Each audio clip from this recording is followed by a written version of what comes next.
ఈరోజు మనందరికీ స్త్రీలకు పురుషులకు ఏముండాలా? వివేకం ఉండాలా. ఇప్పుడు భర్త మామగారైన నోహావు చెప్పబడినప్పుడు, జలప్రలయం గురించి మాట్లాడుతున్నప్పుడు లోకమంతా ఎవరు నమ్మట్లేదు. కానీ ఈ ముగ్గురు కోడళ్ళు నమ్ముతున్నారంటే అర్థం ఏంటి? వీరికి వివేకం ఉంది.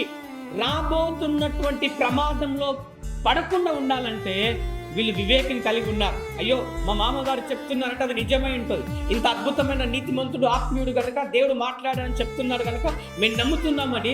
ఈ కోడళ్ళకి ఏముందమ్మా? మొదటి లక్షణం వివేకం ఉందన్నమాట. ఈరోజు కోడళ్ళుగా మీకు కలిగి ఉండాల్సిన అద్భుతమైన లక్షణాన్ని గుర్తుపెట్టుకోండి. ఏముండాలా? వివేకం కలిగిన స్త్రీలుగా ఉండాలా. బైబిల్లో అవ్వను మనం చూస్తాం. అవ్వ వివేకం కలిగి నడుచుకోదు. దేవుడు ఆ పండు తినొద్దు, తినము నిత్యం చచ్చేదవు అని చెప్పబడినప్పుడు ఆ వివేకం కలిగి ఉండకుండా ఆ సాతాను మాట వినేసి పండు తినేస్తుంది. తర్వాత ప్రమాదంలో పడింది ఎవరు? అవ్వనే. కనుక మనకేముండాలమ్మా? వివేకంతో నడుచుకోవాలా. ఆ వివేకము మన అద్భుతమైనటువంటి కుటుంబంగా కట్టుకోవడానికి చాలా ఉపయోగపడుతుంది.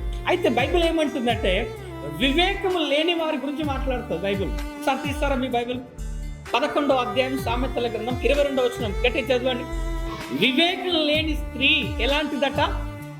మీరు ఎప్పుడైనా పంది ముక్కుకు బంగారం చూసారా? పెట్టెలా ఉంటే ఊహించుకొని చేస్తే బాగుంటుందిగా. ఇప్పుడు అలా రౌండ్ మూతి అనుకోండి పందిది, దాన్ని ముక్కుకు ఒక బంగారం కమ్మి పెట్టినట్టు ఊహించుకోండి. మీకు ఏం కనబడుతుంది? ఇప్పుడు పంది ముక్కుకు బంగారం కమ్మి పెడితే ఎంత దరిద్రంగా ఉంటుంది కదా. అయితే ఏ స్త్రీకైతే వివేకం లేకుంటుందో ఆ స్త్రీ అలాంటిది అనమాట. ఈరోజు నీకేముండాలా? వివేకం ఉండాలా. కానీ వివేకం లేకపోతే పంది ముక్కుకు పెట్టిన కమ్మి లాంటిది.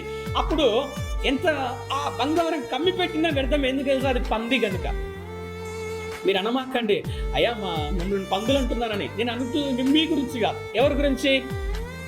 వివేకం లేని వారి గురించి. అయితే వివేకం ఉన్నవారికి వివేకం లేని వారికి తేడా ఏంటో తెలుసా? వివేకం ఉన్నవారిలో ఏముంటుందంటే పాజిటివ్ ఉంటుంది అనమాట. పాజిటివ్నెస్ అంటే వారు ప్రతిదీ నమ్ముతారు, లేదంటే అంగీకరిస్తారు, దాన్ని ఒప్పుకుంటారు, మంచి మనసుతో దాన్ని ఆలోచన చేస్తారు. కానీ వివేకం లేని వాళ్ళు ఏం చేస్తారంటే వారిలోన మొత్తం ఏం నింపబడి ఉంటుంది అంటే నెగిటివ్ ఉంటుంది. ఏముంటుందమ్మా? ఏముంటుంది నెగిటివ్ అంటే? ఏం చెప్పిన దాని గురించి వ్యర్థంగా దురుద్దేశంతో ఆలోచన చేయడం. ఈరోజు చాలా మంది కోడళ్ళు ఏం చేస్తారంటే ఇంట్లో ఉన్న వాళ్ళని చూసి ద్వేషంతో నింపుకుంటారు.